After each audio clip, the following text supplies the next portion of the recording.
Quand allez-vous en France? Demande le journaliste, une question simple en apparence, mais qui porte en elle des siècles de douleur et de fierté. Abdelmadjid Tebboune, président de l'Algérie, se redresse dans son siège, son regard fixe, inébranlable. Avec une assurance indomptable, il lâche une réponse qui claque comme un coup de tonnerre.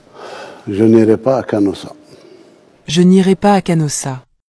Un silence pesant s'abat sur la salle. Ces quelques mots, mystérieux pour certains, résonnent comme un écho du passé pour d'autres.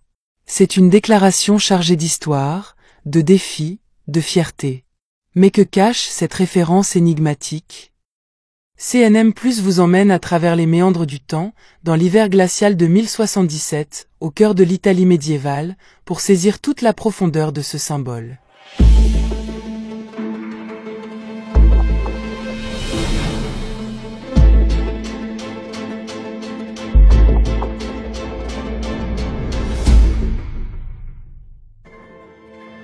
Nous voilà plongés dans un décor où la neige enveloppe de son linceul les montagnes italiennes. Au pied de ce décor majestueux se dresse un château imposant, Canossa. C'est ici qu'un empereur autrefois redouté, Henri IV, s'avance, humilié. Face à la puissante église, le souverain doit plier genoux.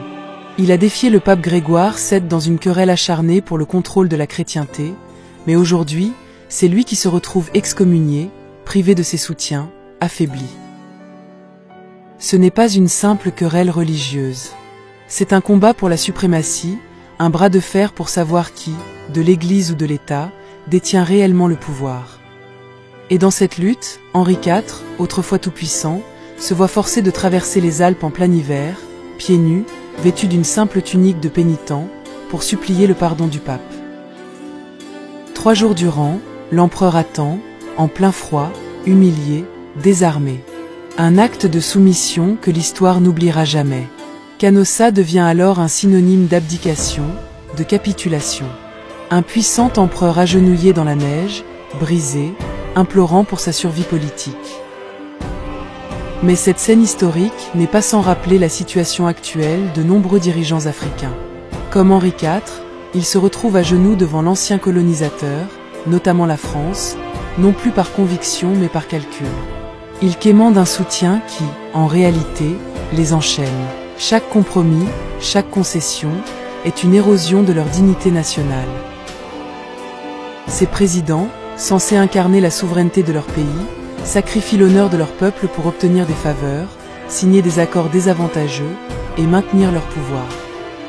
Leur pas les mène symboliquement vers Canossa, où ils abandonnent les aspirations de leur nation pour survivre politiquement.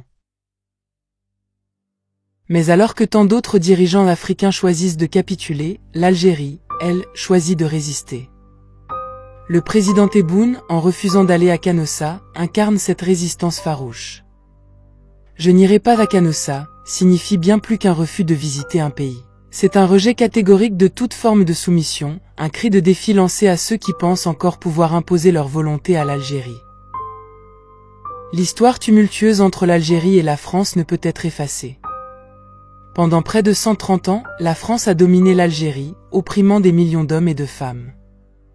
Mais malgré cette domination brutale, l'Algérie n'a jamais cessé de se battre. De la lutte héroïque des Moudjahidines en 1954 jusqu'à l'indépendance glorieuse de 1962, chaque Algérien porte en lui l'esprit de résistance, de dignité.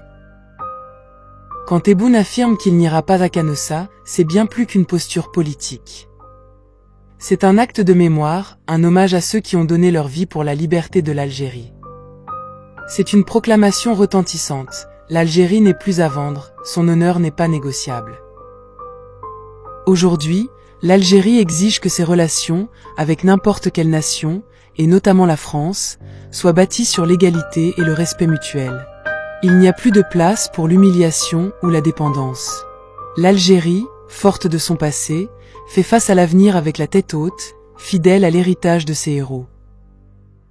En prononçant ces mots, « Je n'irai pas à Canossa », Tebboune refuse de sacrifier l'honneur de son pays sur l'autel des compromis politiques. Il incarne un nouvel espoir pour une Afrique qui se tient debout, libre et digne. C'est un rappel pour tous les dirigeants du continent. Il est possible de refuser la soumission, de dire non, de rester maître de son destin.